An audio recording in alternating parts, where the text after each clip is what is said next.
l'avez vu 1000 fois, la peau en décomposition, le grognement sans esprit et l'inévitable balle dans la tête qui nettoie la pièce.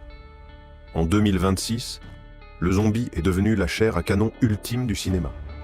Une machine de chaos sans visage, sans conscience, et le terrible costume d'Halloween de votre cousin. Honnêtement, c'est plutôt amusant, non? Nous adorons l'idée d'une apocalypse zombie parce que c'est simple. Il y a un méchant. Il y a une arme. Et il n'y a aucune zone grise morale. On élimine simplement le monstre. Mais si je vous disais que le zombie original n'a jamais été un monstre, pas une créature mangeuse de chair, pas une apocalypse, pas The Walking Dead. Que diriez-vous si je vous disais que nous avons pris l'une des figures les plus tragiques et sombres de l'histoire et que nous l'avons lobotomisée pour notre propre divertissement? Oubliez les laboratoires. Oubliez les virus venus de l'espace. Le zombie est né dans l'air lourd et humide du Saint-Domingue du XVIIe siècle. L'actuel Haïti. Dans les plantations de sucre, la vie était une machine industrielle qui consumait les êtres humains. Le travail était si brutal que la seule échappatoire était la mort. Mais voici le plus terrifiant. Les esclaves de l'époque partageaient une croyance effrayante. Si vous mourriez alors qu'un maître détenait encore du pouvoir sur vous, vous n'étiez pas libre. Un beau corps, un sorcier, pouvait capturer votre âme avant qu'elle ne rejoigne l'au-delà ancestral.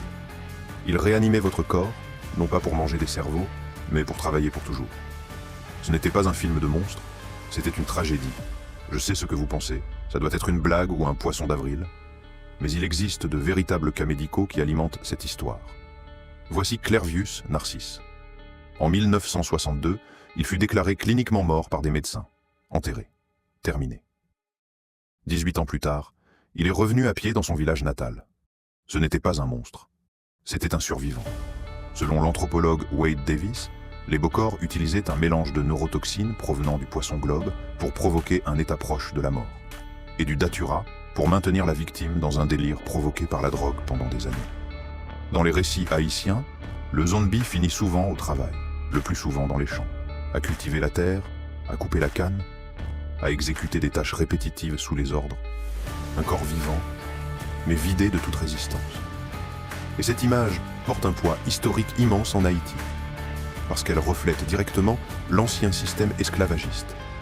Des êtres humains réduits à des outils destinés à un travail sans fin. Lorsque les États-Unis ont occupé Haïti en 1915, ils ont transformé l'histoire sacrée et tragique du zombie en un culte primitif et terrifiant dans la presse américaine. Ils ont pris le symbole de la victime et l'ont rebrandé en monstre. Ils ont vendu le zombie vaudou à un public blanc pour faire du profit.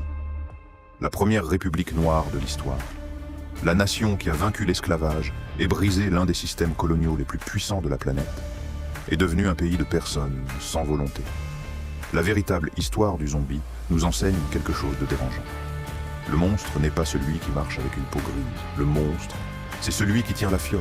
Le monstre, c'est celui qui regarde un être humain et pense « je peux l'utiliser ». La prochaine fois que vous regarderez un film de zombies, souvenez-vous de la véritable histoire. La vraie horreur n'a jamais été des monstres mangeant des humains. C'était l'idée de perdre sa volonté, son identité, son humanité, alors même que le corps continue d'avancer.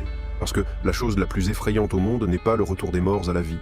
C'est quand les vivants traitent les autres comme s'ils n'avaient jamais été vivants au départ. Restez curieux. Si vous aimez ce type de vidéo, laissez un like et abonnez-vous à la chaîne pour encore plus de contenu comme celui-ci.